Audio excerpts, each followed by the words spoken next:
equity mates. I will say this about investing. Everything you do learn is cumulative. What I learned at 20 is useful.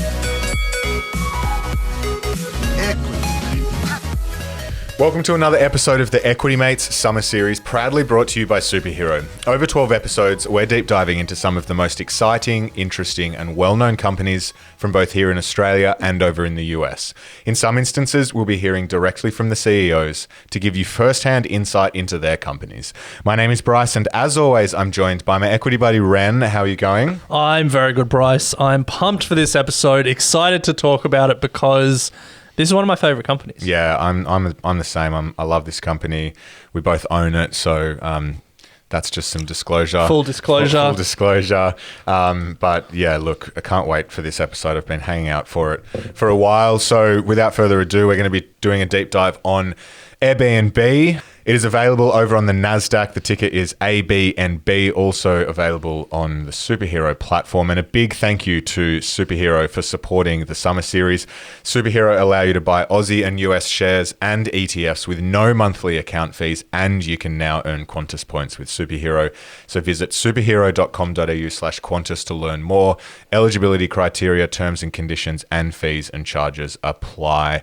As always, with all of these episodes, we are now getting close to the end of the summer series. We've been giving away $2,000 a week. In this episode, you also get the opportunity to win $1,000 into a Superhero wallet. All you need to do is listen to this episode, take one of your favorite facts that you learnt about Airbnb. Ren and I do remember every single fact that we talk about in this episode, and then drop it into the corresponding post for Airbnb on our Instagram. Tell us what you learnt, and we'll choose one lucky Equity Mates or Superhero community member to win $1,000 into their Superhero wallet. We'll announce that on our stories at the end of the week. And God, there are some good facts when it comes to Airbnb. Yeah, well, Ren, let's do it. There's no more interesting fact than the founding story. I think it's a great founding story, one that's it's almost etched in folklore. It's startup folklore. Do you want to take it away? Yeah, well, there's probably two contenders for the worst original names. Well, actually, no, there's probably more, but thefacebook.com is always known as one name that it was good to change. It was good to change early. Another name that was good to change early was airbedandbreakfast.com. Bit clunky, tough to write in the URL. But yeah, it was started 2007? I think so. So 14 years ago? Not that long. It actually started with two mates, Brian Chesky and Joe Gebbia, and then they brought a third mate in.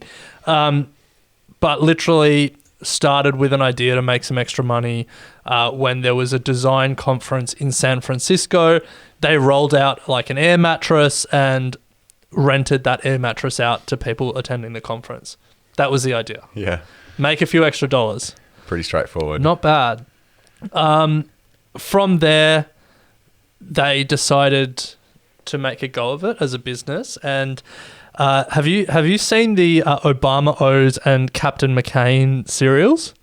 No. So, all right, well, hold on. Take a step back. So they tried to raise money. They spoke to 15 angel investors. They were trying to raise $150,000 at a $1.5 million valuation. Okay. They couldn't raise. At all. 8 replied. The other 7 just didn't even reply.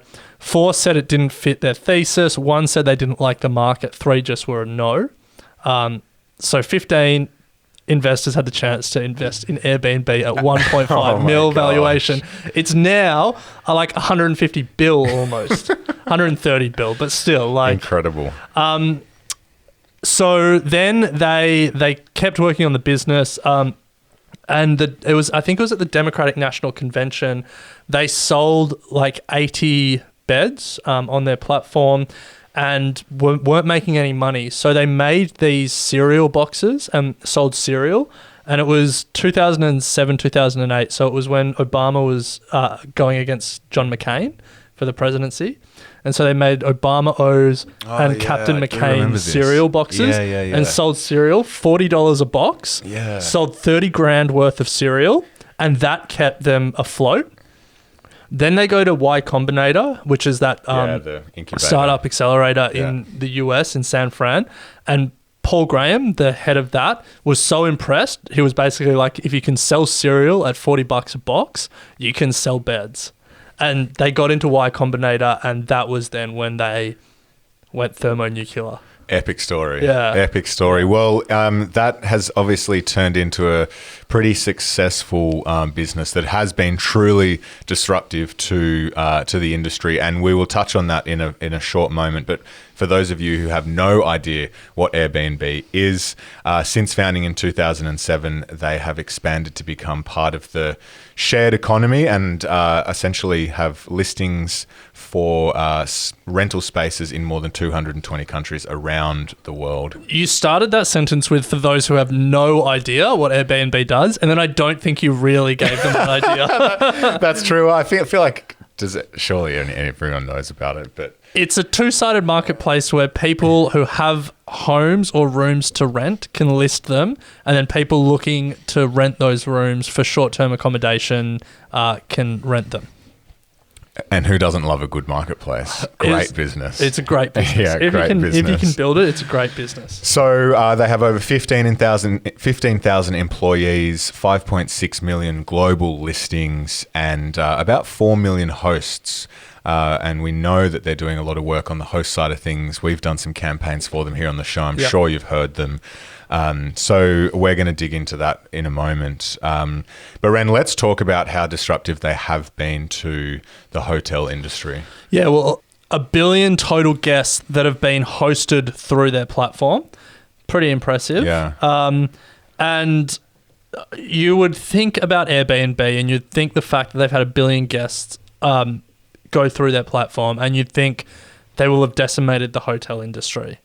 And surprisingly enough, it's a little bit more nuanced than that. It's not quite the case that they have just decimated the hotel industry. The National Bureau of Economic Research from the US government analysed the effect that Airbnb had on the hotel industry, and they said that in some of the major American cities, they had resulted in 1.3% fewer hotel nights booked and a 1.5% loss in hotel revenue for hotels, and then a 3.7% drop in profits for hotels.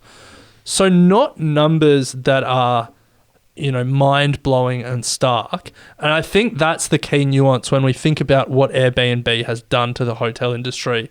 It's not that it's just taken market share from hotels. It has, but it's also just massively expanded the market. It's created this whole new category, this whole new part of the short-term stays market, and then it dominates that niche. Yeah, it's incredible. But speaking of, so market cap, you mentioned at the start, $130 billion. If you look at that compared to some of the traditional hotel competitors, so Accor, large hotel chain, has a market cap of $9.3 billion. Marriott, market cap of 50.7. The Hilton hotel chain has a market cap of 39.8. So a market cap for Airbnb of 130 billion is more than those three combined, as well as having a small 30 billion left to cover any of the other smaller hotel chains. So those three hotels represent about 30% of the entire global hospitality market, according to some numbers in 2019. So yeah, it's certainly impacted current hotel industry, but to your point, created an entire new industry. Yeah, and a lot of hotels now list on Airbnb. About 15% of Airbnb's listings are hotel rooms, and it's been particularly good for boutique and smaller hotels to compete against some of the bigger chains. But there's no doubt that Airbnb has been a disruptive force in terms of consumer habits.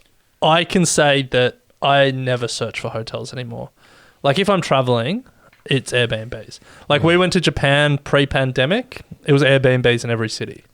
Yeah. Yeah, when I go away for like a weekend or something, never would think about hotels. I mean, I think about them, but I've never stayed one. Yeah, it's just because I think it's having everything at your disposal for me. Yeah. It's one of the biggest draw cards. You're not just in the hotel room, you have to go and buy food and you're kind of locked away. You can be somewhere with all your mates, and yeah, it's just Yeah. We didn't actually look for data on this, but you know what part of the travel industry would have been decimated by Airbnb? Service apartments. Service apartments, yeah. So, Bryce, at the start of this, I spoke about how Airbnb is one of my favorite companies. Yes. And we've spoken about how it's been disruptive. But the reason that it's one of my favorite companies is because I love a business that sees an industry and is disruptive, not just in terms of like technology or something like that, but Airbnb has been disruptive in terms of the business model of hotels. Okay. So think about an Airbnb and think about a hotel and think about when you pay. You pay when do you pay? You pay when you finish your stay. At a hotel or an Airbnb? At a hotel. So at a hotel, you pay when you check out. Yeah. Correct. Yeah. When you hit up an Airbnb, you pay when you book, and then you hit up with any sort of damage afterwards if you do damage. So yeah, you are always paying twice. But yeah, that's the thing. So with an Airbnb, you pay when you book, and then if you need to get a refund, you request a refund. Later, yeah. With a hotel, you book, and then you pay at the end of your stay. Yeah. Now, what that means is cash flow. Yes. It just means that Airbnb are just getting cash up front, and then it just changes the way that they're able to use cash. And for me, that's just something where they've seen a way to create a new category and then to change the terms upon which like the relationship with the customer happens. Because if a hotel, you know, when hotels were the only thing, if one hotel tried to change the model and said, we're going to be doing cash up front, and every other hotel didn't, customers just wouldn't have copped it. Well, that's why a lot of the booking sites as well, booking.com, what are some of the other? Expedia, What If, Expedia. yeah. A lot of them you can make the reservation and not pay until you actually get to the hotel. Yeah, okay. So probably to that point, because the hotels themselves, that's their model. Yeah. And yeah, it's interesting that Airbnb have been able to change that mindset in the consumer. So the other great thing about the business, Ren, is the marketplace itself. And, you know, we've seen many instances where businesses have created great marketplaces, and they're just great businesses, you know, providing value, two-sided value. Yeah. I get value as a host if I'm giving out my room. You get value coming and staying in my room. Yeah, so both sides get value, but I think the other important thing is that both sides have got more value than what came before. Customers have got cheaper travel, and then for hosts, the short-term, putting their home on Airbnb is often the way to get the most return, rather than like renting it out or anything, which has a whole host of other problems. But Airbnb is a platform that has created more like incremental value for both sides on the marketplace. Yeah, and it's fascinating. I remember a couple of years ago when we were looking around for some rental space in Sydney, in sort of the Potts Point area, and a lot of the agents were saying that people were specifically buying in that area just to do Airbnb, Airbnb rental. Pre-COVID, they got decimated from COVID. Yeah. But just the way that it even changed the way people buy property and thought about property. Yeah, it's really controversial because it decimates housing supply in like really popular touristy areas. It's like parts of Europe, there's been a lot of problems. Places like New York, there's been problems. It also, there's a lot of taxes on hotels that Airbnbs can avoid. So, like, don't get us wrong. This is not an industry. This is not a company without controversy. And I think the startups of the early 2010s were characterized by that. Like, I think about Uber and I think about Airbnb together as these global disruptors that built global network effects and made regulators catch up with them. Yeah. And Airbnb, in some senses, is still doing that. But the difference between Uber and Airbnb for me is that Airbnb was able to create this monopoly position that no one else has really been able to touch, whereas Uber is now in a competitive fight in both of its major business units. And if you want a great insight into the Uber story, read Super Pumped. You get a great and if you want understanding. a great insight into both of the companies, read The Upstarts. Oh, nice. Yeah. I haven't read that one. So, Ren, the hotel industry or I guess the hotel travel industry where Airbnb are playing is massive. Short-term accommodation industry is Huge. estimated at $3.4 trillion according to Airbnb. I think that's probably generous. I think that's definitely generous. It's enormous. So let's have a look at some of the major competitors for Airbnb. So obviously you've got the hotels. We mentioned some of the big chains earlier before, Hilton, Marriott, Accor, but then other platforms that are going head to head. You've got tripping.com that focus more on the long-term stays here in Australia, and I think overseas as well. We've got stays.com. That's one that I do use. Home to Go is another one, and Flipkey, which was acquired by TripAdvisor. Don't Zillow also play in this space? I don't think so. Or They're like the REA group. They just rent. I feel like you've missed the biggest one, though, which is Expedia. Expedia. So they own hotels.com and a few other ones, Expedia.com itself. Booking.com's another one. It's pretty big. They're their own company, Booking Holdings or something, isn't it? Yeah, I think so. Yeah. So there's a few other big ones. Both Expedia and Bookings are listed, both on the NASDAQ. So there are some big competitors in this space. But I think the way that you can sort of conceptualize the industry is the whole travel industry sits with aggregators now. So it's very rare that someone will be a Hilton Rewards member or I'm trying to think of other major hotel chains. Accor Platinum member. I don't know if I'm getting their loyalty programs right. And like only go to Accor.com or Hilton.com. I mean, there are some, and especially some businesses, but even businesses these days go through aggregators. So for normal consumers, they'll be going through a Booking.com and Expedia, hotels combined, or an Airbnb. And then business travelers will be going through like a corporate travel management or something like that, which is still like a platform that aggregates a number of different options. And then there's so they're like the aggregator part of the market, and then there's the actual accommodation part of the market. And Airbnb is an aggregator. It's playing in the aggregator space and just clipping the ticket. But rather than having to partner with big hotels or, any of those other, established short-term accommodation companies, they're just aggregating normal people's houses. And that gives them a competitive advantage. Huge advantage, in terms of the mum and dad renting their house while they're going on holidays don't have a cost base that they need to cover and can be a lot more elastic in their price than Hilton can and stuff like that. So that then leads to, I guess, the pricing dynamics. So in the US, Airbnb can be between 6 and 17% cheaper than hotels. In Europe, the estimate is between 8 and 17% cheaper than a regional hotel's average rate. And that's because their supply is different. Yeah. Huge. Fascinating company who is generating a fair bit of revenue. Market cap of 130 billion, but total revenue has increased from 2.5 billion in 2017 to 5.3 billion in 2021. It has slowed down a bit though, given what has happened with COVID, but I think their latest report was a best ever Q3. I think they reported their highest quarterly revenue, and they also, in terms of profitability from memory, it was their most profitable quarter.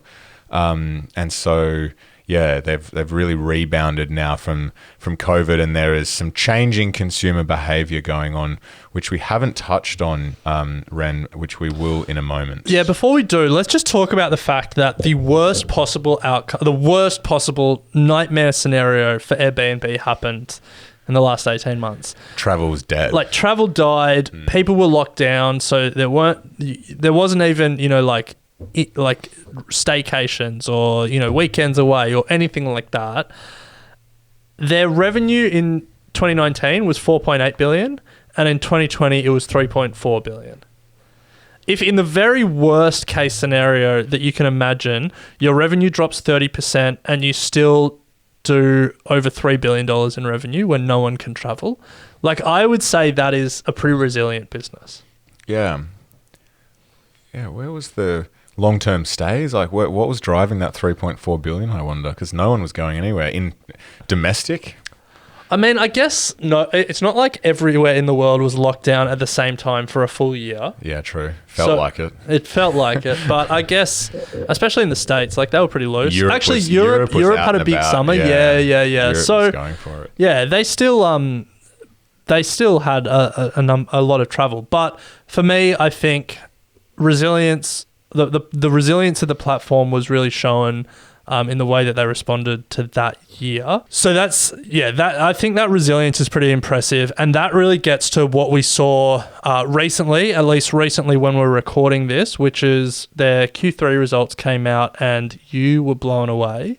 So I'll let you talk to it and what we learnt about what Airbnb might be longer term.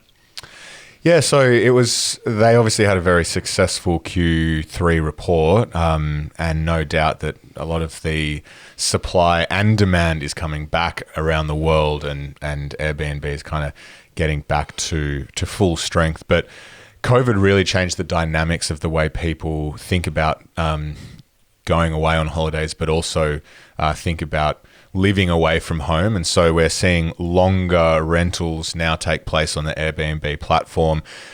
People are being more flexible with the dates in which they can go away rather than having to work from home for 2 weeks and then having that hard deadline of a 2-week annual leave.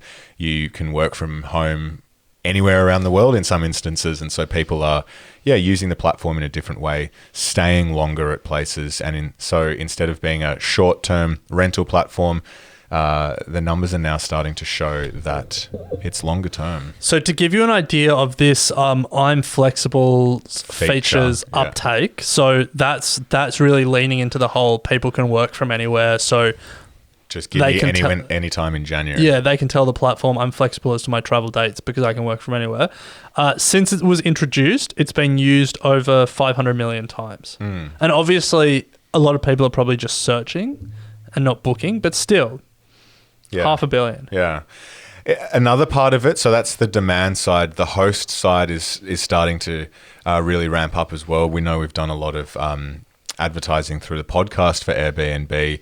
And, we've spoken about the competitive advantage coming from the supply side as well. And their Ask a Super Host, we think, is a great campaign and a feature that now allows hosts to actually get in contact with other hosts and, I guess, allay some of the fears that they have around hosting. Yeah. The hosting side, the supply side for me is the biggest risk to this business because there's a lot of noise in certain markets around the supply of housing being taken away from renters and people looking to buy for Airbnb and the like, and that noise will matter. But I think more importantly, like, it'll be their biggest limitation to scaling is for a two-sided marketplace to continue to work, supply and demand need to always sort of be in equilibrium, because if supply stays relatively fixed but they keep getting more and more people trying to book accommodation, prices will go up, and then all these cost advantages they have over the hotels of the world will start to erode. Similarly, if supply stays fixed and to keep prices stable, demand stays fixed, then the business just isn't growing. So, like, for Airbnb to keep growing, and they need supply to keep growing in line with demand. They also need good supply. Yes, that is another very fair point. Like, you can't just keep having the four-bedroom brick house in the faraway suburb. If that's the fastest growing supply, then it's not going to work. Yeah. You want those unique stays that a lot of people are going to look at, those stays that, do still feel like a holiday, a bit of luxury, whatever it may be, convenience, location. They're always the ones that people are looking for. And if that doesn't continue to grow, then you also have a bit of an issue. Yeah, well, this leads me on to something that I wanted to talk about, because for me, Airbnb is a company with a strong core business and an incredibly weak everything else. Okay. And what I mean by that is that Airbnb just has a history of failed product extensions. So they have this incredibly strong two-sided marketplace, this incredibly disruptive business model that has, hundreds of millions of users. But every time they try and tack something onto it, it doesn't really work. So they launched Trips, Airbnb Trips in 2016. Yeah. Have you used it? Well, I was just going to say, I bet just thinking about the platform, I can picture what they're going to be. It's the foray into trying to get people into restaurants and experiences. Trips I've seen, never used. I don't think you have seen Trips. I think it Gifts? got shelved. Oh, I swear. Oh, maybe it's still there. Yeah. You would have seen Experiences. Experiences Maybe are I'm still there. conflating the two then. But yeah, keep going. So Trips was launched in 2016, which was meant to be a centralized platform to manage your travel from start to finish. So like securing flights, that kind of stuff. It got shelved because of COVID. Well, the transport project got shelved because of COVID, but I think it had been sort of pulled a long time before that. So that didn't really work. As part of Trips, Experiences was launched under Trips. Now, Experiences is like its own sort of category on the Airbnb app or the Airbnb website. Brian Chesky, who's the CEO and the co-founder, has come out and said he saw experiences equally as important as accommodation. No way. Have you booked an experience with Airbnb Experiences? Never. Neither. Yeah, I don't think I ever will. Yeah, so that one hasn't failed yet, but I just don't think the uptake is where it wanted to be.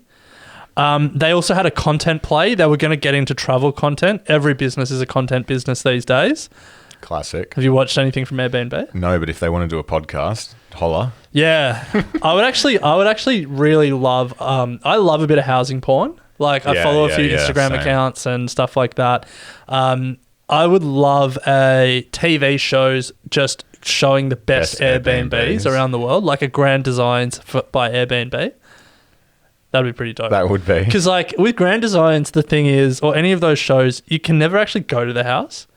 It's just a tease. Yeah. But with Grand Designs Airbnb edition, you could book it. Yeah. Yeah. Well, they've got that's the unique stays. I think there used to be an Airbnb.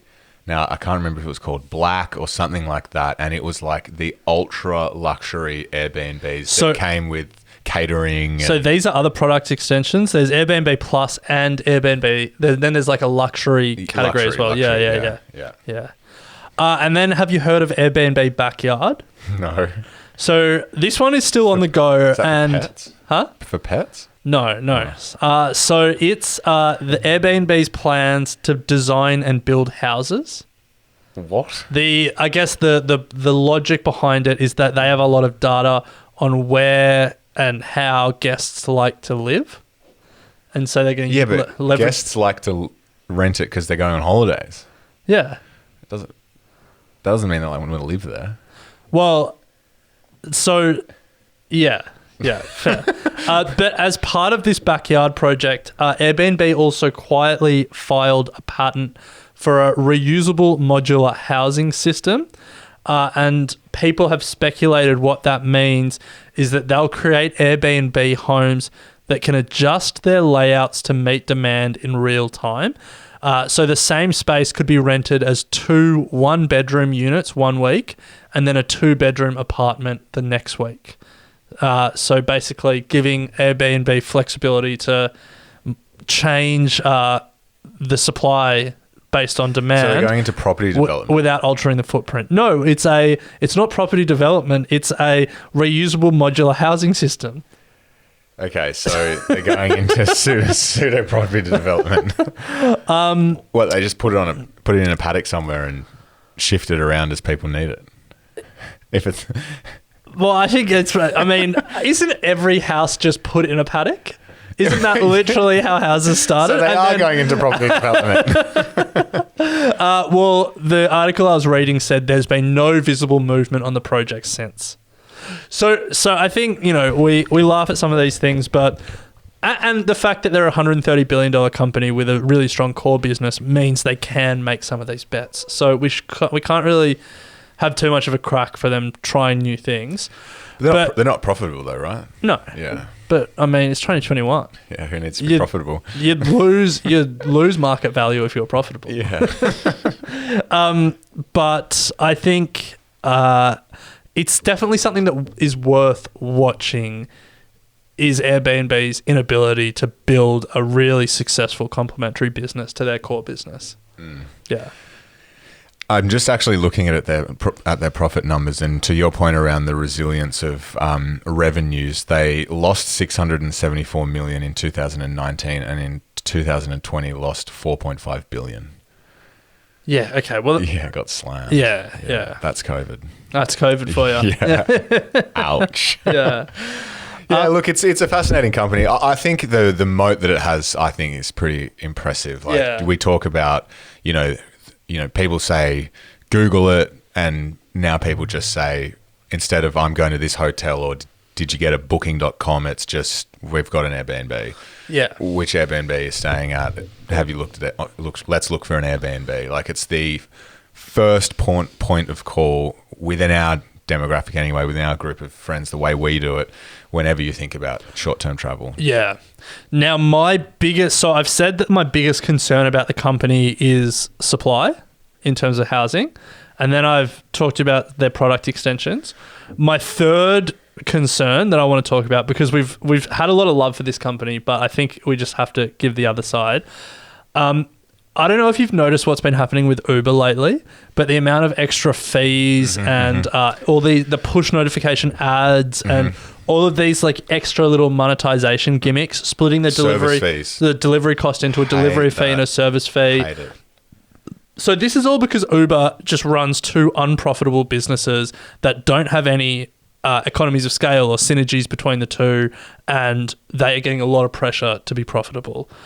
I worry when that pressure will hit Airbnb and what that will look like, because they're a $130 billion company that operates in every country on earth almost, and they're not profitable. It's not like there's a massive supply of housing to still come online that, you know, will eventually give them economies of scale. Like, they're going to start getting pressure to be profitable, and I just wonder what that will look like for the fee structures. Well, just in general for the business, like where does that additional margin come from, or like where do they find additional revenue from, like, you know, product adjacencies or something like that. I hope they can do it, but for me, I think that will be an interesting one to watch, because the user experience on Uber has got significantly worse as they do this. 100%. And, you know, so many of our mates, like anecdotally, people are now downloading Ola or DD and, you know, finding alternatives because it's just cheaper. Or even the food delivery using different services. Yeah, that don't 100%. Sting you with service fee plus delivery Although fee they're all plus- just as expensive, I reckon. Yeah, what's the one that... there's one that's really good at the moment. Anyway, I can't remember it. We're not here to talk about it. Coles, online. No, never. But I think for me, that's the third thing that I'd be watching for Airbnb, because it is this great business, but if that pressure comes, if they start having to charge more, or they start taking more margin from hosts and hosts decide to go to different platforms, like that might upset the apple cart. Well, Ren, fascinating company, one that seems to be rebounding now a little from devastating impacts of COVID. But yeah, 130 billion market cap, not something to shy away from, and one that has really disrupted an industry and created its own industry in a way. So increased that addressable market that we've spoken about. The likes of Uber and Co have done the same. So yeah, thanks to Superhero for supporting this episode. It is our second last one of the summer series.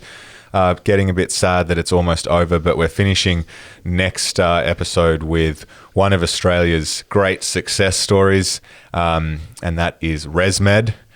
You may not have heard of it, but it's absolutely doing wonders in the world of sleep apnea. Yeah, one of Australia's best exports for the last few decades, I would say. There we go. And if you want to know why, Tune in next week. That's it. So a reminder that you can win $1,000 in a superhero wallet off the back of this episode. If you enjoyed some of the key facts that we've just gone through in this episode, then tell us which ones they are by dropping them in the comments on our Instagram post for the Airbnb episode for today's episode over on our Equity Mates Investing Podcast Instagram, and we'll choose a lucky winner to win $1,000 in a superhero platform. Superhero now let you buy Aussie and US shares as well as ETFs at no monthly fee, and you can now earn Qantas points with Superhero. So visit superhero.com.au/Qantas to learn more. Eligibility criteria, terms and conditions, and fees and charges apply. But it's been fun, Ren, and we'll pick it up next week with the final episode of the summer series. Sounds good. Equity Mates. I will say this about investing. Everything you do learn is cumulative. What I learned at 20 is useful.